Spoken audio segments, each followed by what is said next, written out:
кохала я до болю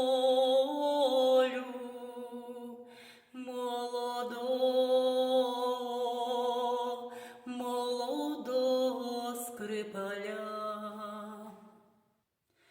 Покохала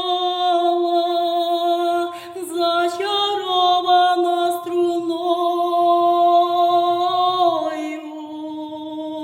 заблукала та мелодія в гай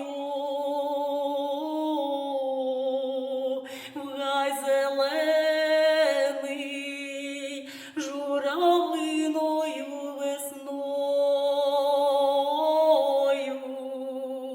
я понесла своє серце скрипалю, шла до нього, наче місячна царівна,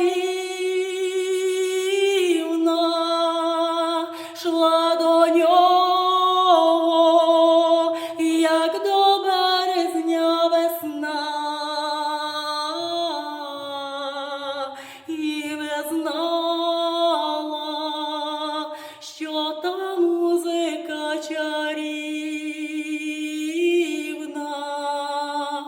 не для мене, а для іншої була.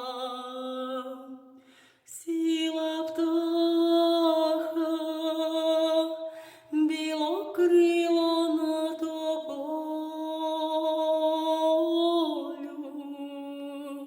сіло сонце